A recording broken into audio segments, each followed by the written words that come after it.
रास्ते में करीब 10:15 बजे आसपास मेरा घर से निकला था वो लड़का। अंगद नायक था, शिवराज सिंह था, रविंदर कुमार दीपक था, आपका रविंदर था। सब बाइक में थे। सब बाइक में थे। पप्पू था, पप्पू कुर्मी, ऐसे तमाम साथी थे। देव भाई था, फिर प्रेम था, अभी अशोक था, ऐसे तमाम साथी थे। हम लोग खुशी खुशी मेरा जन्मदिन ये लोग सेलिब्रेट कराए हमको, और खाना पीना के बाद वापस लौट रहे थे। खाना खाने के बाद जब वो लोग गए, उसके बाद हम अपना बाइक अपना बाउंड्री वाल के अंदर घुसा रहे थे, तभी हमको फोन कॉल आया कि एक्सीडेंट हो गया। आज अंतिम विदाई देके यहाँ आपके बापू वाटिका में हम आपसे रूबरू हैं। अच्छा, पूछना नहीं चाहिए सुमित जी, लेकिन एक सवाल है, जन्मदिन अब फिर कभी मनाएंगे क्या आप? देखिए, 48 साल का उम्र में कभी हम ऐसा कोई जन्मदिन नहीं मनाए थे। चूंकि हमारा जो स्थिति है अंगद भाई से, जीवन में हमने कभी जन्मदिन नहीं मनाया था, लेकिन इतना मानविक हमको अभी संवेदना हमको ये है कि वही लड़कों के द्वारा मेरा जन्मदिन का कार्यक्रम तय किया गया था। मेरा 2 बजे से ड्यूटी था, मैं ड्यूटी में गया हुआ था, लेकिन ये बच्चे लोग, ये लड़के लोग, ये क्रांतिकारी लोग अपने से 3-4 केक लेके मेरा घर पहुंचे। साथ सुमित खतियानी झारखंडी जो हैं वो हमारे साथ मौजूद हैं, और सुमित दा के यहाँ ही एक छोटा सा कार्यक्रम रखा गया था। अंगद नायक जी गए हुए थे, और कैसे कुछ घटना हुआ इन्हीं से जानते हैं। सुमित दा, सबसे पहले जोहार आपको। राहुल जी, आपको भी मेरी तरफ से बहुत ही जोहार है। आज चूँकि बहुत मार्मिक दिन है, और आप जो चैनल चलाते हैं उसका नाम है सफ़र सच। तो आपके चैनल के माध्यम से जो अंगद नायक का सफ़र का सच रहा आज तक का 24 साल के जीवन का, वो मैं दुनिया को बतलाना चाहता हूँ, झारखंडियों को बतलाना चाहता हूँ। चूँकि अंगद नायक एक क्रांतिकारी थे, सबसे पहले तो उनका पृष्ठभूमि को जानना पड़ेगा। एक गरीब किसान नायक परिवार, एससी समाज से आते थे। आज तक हम लोग को नहीं पता था कि उनका घर कहाँ पर है, किस परिवेश में पले बढ़े हैं। उनका घर हटिया तालाब होता है, चुटिया के अंतर्गत आता है, और एक गुमनाम गली से निकला हुआ नन्हा सा बालक, छोटा सा बालक, 24 साल का बालक झारखंडियों को जगाने के लिए निकला था, उनको हक अधिकार दिलाने के लिए निकला था। और तमाम आंदोलन में, चाहे वो भाषा खतियान का आंदोलन हो, नियोजन का आंदोलन हो, उसमें टाइगर जयराम महतो के साथ कहिए, देवेंद्र नाथ महतो के साथ कहिए, या फिर जेबी केसेस के संगठन के किसी भी अगुवाकर्ता, नेतृत्वकर्ता के साथ कहिए, किसी बिना भेदभाव के झारखंडी हित के लिए हमेशा काम करता था, कुर्बान रहता था। वो 8 तारीख को मेरा घर पहुंचा था, और मौका था मेरा जन्मदिन का जी। और जीवन में हमने कभी जन्मदिन नहीं मनाया था, लेकिन इतना मानविक हमको अभी संवेदना हमको ये है कि वही लड़कों के द्वारा मेरा जन्मदिन का कार्यक्रम तय किया गया था। मेरा 2 बजे से ड्यूटी था, मैं ड्यूटी में गया हुआ था, लेकिन ये बच्चे लोग, ये लड़के लोग, ये क्रांतिकारी लोग अपने से 3-4 केक लेके मेरा घर पहुंचे, तो मुझे भी घर वापस जाना पड़ा। उनका देखभाल के लिए खाना उना बनवाना पड़ा। बहुत ही खुशनुमा माहौल था। उन लोग के उपस्थिति में हम 3-3 केक काटे अपने परिवार के साथ, जैसे नव दंपति का जो स्वागत होता है उस तरह से दोनों को हम लोगों ने, मेरा वाइफ और हमको ये लोग ऐसा खुशी मनाने का मौका दिया, और खुशी खुशी हम लोग खाना पीना खाए। और उसके बाद कितना वक्त हो रहा होगा उस समय? उस समय देखिए 8:30 बजे करीब हम केक काटे थे, और खाना खाते हुए 10 करीब बज गया। चूंकि ज़्यादा लोग थे, हम लोग थोड़ा देर बैठे, केक खाए, फिर नाश्ता वगैरह हुआ, फोटोग्राफी वगैरह हुई। उसके बाद खाना खाने के बाद वो लोग, कहीं रात भी बहुत हो रही थी, तो वो लोग भी निकल गए। और रास्ते में करीब 10:15 बजे आसपास मेरा घर से निकला था वो लड़का। अंगद नायक था, शिवराज सिंह था, रविंदर कुमार दीपक था, आपका रविंदर था। सब बाइक में थे। सब बाइक में थे। पप्पू था, पप्पू कुर्मी, ऐसे तमाम साथी थे। देव भाई था, फिर प्रेम था, अभी अशोक था, ऐसे तमाम साथी थे। हम लोग खुशी खुशी मेरा जन्मदिन ये लोग सेलिब्रेट कराए हमको, और खाना पीना के बाद वापस लौट रहे थे। खाना खाने के बाद जब वो लोग गए, उसके बाद हम अपना बाइक अपना बाउंड्री वाल के अंदर घुसा रहे थे, तभी हमको फोन कॉल आया कि एक्सीडेंट हो गया है अंगद का।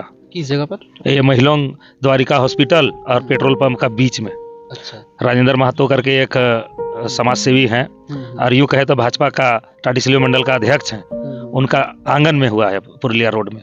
अच्छा अच्छा। वहीं पर की घटना थी।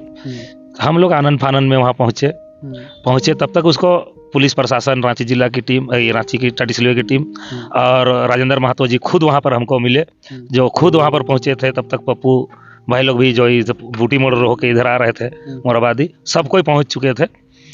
द्वारिका में जाके देखे तो स्थिति बहुत ही नाजुक थी। वहाँ से हम लोग एम्बुलेंस लिए, ऑक्सीजन लिए, उसके बाद उसको आनन फानन रिम्स लाए। रिम्स में देखे कि वेंटिलेटर का व्यवस्था कर पाना ज़्यादा। एक्सीडेंट कैसे हुआ था, किस चीज से हुआ था? देखिए, हम लोग तो प्रत्यक्षदर्शी नहीं हैं, जो वहाँ पे थे उनके साथ में और उनके साथ जो सवार साथी था शिवराज का कहना है, अब जो था वो तो अंगद भाई हम लोग का रहा नहीं, लेकिन जो उसमें से एक साक्ष्य के रूप में शिवराज भाई है हम लोग के साथ में, उसको भी बहुत काफ़ी चोटें आई हैं। पैर का हड्डी टूट गया है, यहाँ का अंगुली ये टूट गया है, और कमर का कोई बड़ा प्रॉब्लम हो गया है। अभी हम घाट में मिले थे तो बता रहा था। तो प्रत्यक्ष सही जानकारी वही दे पाएंगे कि क्या हुआ था, नहीं हुआ था। आप लोग को बताए होंगे ना? हाँ, बोला कि दादा, उसके कथन अनुसार ही हम बोलेंगे अभी भी, कि दादा हम लोग तो अपना साइड में जा रहे थे, आराम से जा रहे थे, और मेरा ख्याल से 40 आसपास का स्पीड में तो जरूर रहे होंगे वो लोग भी, ऐसा नहीं है कि नहीं रहे होंगे। तो साइड से कोई ट्रक साइलेंसर, गाड़ी का जो साइलेंसर है वहां टक्कर मारता है, और ये लोग रोड से बाहर चले जाते हैं। शिवराज चूंकि हेलमेट पहना हुआ था, उसको सिर में चोट नहीं लगता है। अंगद गाड़ी खुद चला रहा था, स्कूटी खुद चला रहा था। हो सकता है मजबूती के साथ पकड़े रहने की वजह से स्कूटी में ही फंस गया, और स्कूटी जब गिरा तो कि थोड़ा रोड के नीचे बहुत गड्ढा है, पत्थर वगैरह भी है, तो फंसा रह गया। और उसी में के दौरान, चूंकि अगर निकल जाता तो सिर पे कम ही चोट लगता, लेकिन जब स्कूटी के साथ ही अंगद गिरा तो वो मजबूत से गिरा और सिर में गंभीर चोटें आई। उसका जबड़ा तक CT स्कैन जो बता रहा था कि पूरा ब्लड, ऑक्सीजन नहीं पहुंचने के कारण सिर में रक्त ही हो गया, जमा हो गया। और दूसरा गला का जबड़ा टूटने से जो रक्त सरा हुआ वो सीधा मुंह के अंदर चला गया, फेफड़ा में चला गया।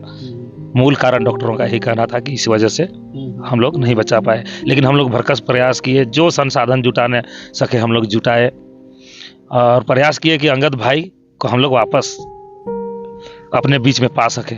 लेकिन दुर्भाग्य है कि उसको हम लोग आज अंतिम विदाई देके यहाँ आपके बापू वाटिका में हम आपसे रूबरू हैं। अच्छा, पूछना नहीं चाहिए सुमित जी, लेकिन एक सवाल है, जन्मदिन अब फिर कभी मनाएंगे क्या आप? देखिए, 48 साल का उम्र में कभी हम ऐसा कोई जन्मदिन नहीं मनाए थे। चूंकि हमारा जो स्थिति है अंगद भाई से ज़्यादा बेहतर नहीं है। मैं भी मजदूर हूँ, वो भी एक मजदूर था, और हम लोग अपने लिए आज तक कुछ नहीं किए हैं। बच्चा का केक काटना अभिभावक का कर्तव्य होता है, उसको खुश करना कर्तव्य होता है, लेकिन अभिभावक कभी अपना खुशी के लिए कोई ऐसा काम नहीं कर सकता है कि उसका आर्थिक क्षति हो। हम लोग उस कैटेगरी के लोग हैं, इसलिए हम लोग कभी अपना जन्मदिन कभी कोई सेलिब्रेट नहीं किए हैं। लेकिन ये संगठन के जो लोग, JBKSS से जुड़े युवा लोग का जो मन रखने का जो ये था कि नहीं दादा हम लोग आ रहे हैं, मनाएंगे, तो ये जीवन का मेरा अंतिम कहिए जन्मदिन मनाने का ये अवसर था। क्योंकि आज के बाद जो हम मनाएंगे वो अंगद भाई का शहीद दिवस के रूप में मेरे जन्मदिन को मनाएंगे हम, और इतना भव्य रूप से मनाएंगे कि आने वाला पीढ़ी अंगद नायक को याद रखेगा कि वो कौन चीज था। और आज जानते हैं, अंगद नायक आज अंतिम यात्रा में टाइगर जयराम महतो सहित तमाम झारखंड के कोने कोने से युवा क्रांतिकारियों का जमावड़ा था। हजारों लोग वहां पर पहुंचे थे। शव यात्रा मेरे पहुंचने से पहले निकल चुकी थी, लेकिन मैं जब घर से निकला तो मेरा एक अरमान था कि अंगद भाई का जो योगदान है झारखंड को बचाने में, वो केवल फूल माला और राम नाम से काम नहीं चलेगा, उसको तिरंगे का सम्मान देना ही पड़ेगा।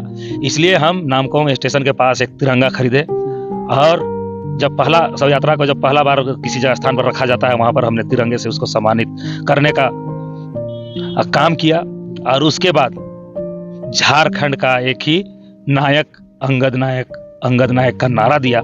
उसके साथ शव यात्रा का नेतृत्व करते हुए, जय जयकार करते हुए महादेव मंडप चुटिया के समीप जो कब्रिस्तान शमशान घाट है वहां तक पहुंचाने का काम किए। और वहां पहुंचाने के बाद हम रुके नहीं, क्योंकि कल बहुबाजार चौक में भीड़ था, लोगों की मांगे थी कि अंगद नायक को और उनके परिजनों को उचित सम्मान मिलना चाहिए जितना उन्होंने झारखंड को बचाने के लिए कर्म किया है। उसके लिए उसके वाइफ के लिए सरकारी नौकरी की मांग की गई है। 50 लाख सरकारी तरफ से मुआवजा देने का मांग किया गया है उसका छोटा सा बच्चा को KG to PG पढ़ाने का, और उनके तमाम परिवार को देख रेख करने का सरकार से मांग किया गया है हम लोग का संगठन की तरफ से। और एक सरकारी आवास के लिए भी मांग रखा गया है। और इसके साथ ही बहुबाजार चौक का नामकरण स्वर्गीय अंगद नायक चौक के नाम से जाना जाए, इसका भी मांग किया गया था। और आज ये तिथि तय थी कि आज वहाँ पर एक बोर्ड लगाया जाएगा। तो चूंकि शव यात्रा को हम वहाँ पहुँचाने के बाद बोर्ड को तैयारी करने में हम जुटे रहे, और महादेव मंडप शमशान घाट से ही बोर्ड तैयार करके तिरंगा लहराते हुए बहुबाजार तक आने का काम किए, और वहाँ पर बोर्ड लगा के यहाँ बापू वाटिका में पहुँचे हैं। अंगद नायक तो हमारे बीच में नहीं रहे, और जिस तरह के शख्स थे वो, जिस तरह का इंसान थे वो वाकई जननायक अंगद नायक जो थे वो जननायक थे, क्योंकि वो इतनी कम उम्र में इतनी बड़ी चीज़ें कर रहे थे झारखंड के लिए। शायद कोई नायक या शायद कोई जननायक कर पाता या करता। जिस तरह से टाइगर जयराम महतो के माध्यम से आप लोगों ने देखा होगा कि किस तरह से उनके शरीर से वो लड़का, वो नायक, वो जननायक जो है सो झारखंडियों के लिए लड़ता रहा। कहा कि नहीं, नेता नायक के ऊपर ना हमरे ऊपर पड़े पहले लाठी, और इस तरह का काम उन्होंने किया था। लेकिन आज वो हमारे बीच नहीं है। सुमित दा के नम आंखों से आपने, नम जुबान से आपने सुनने का काम किया कि किस तरह से उनका इस तरह मतलब तरीके से जो है सो उनको हम लोग श्रद्धांजलि दिए, हमको उनका नामकरण किया गया उनके चौक से। मैं बोल नहीं पा रहा हूँ, लेकिन क्या करूँ, वो वाकई झारखंड के लिए नायक थे, जननायक थे। बाकी आप क्या सोचते हैं, अपनी प्रतिक्रिया हमें जरूर दें। नमस्कार, जय हिंद।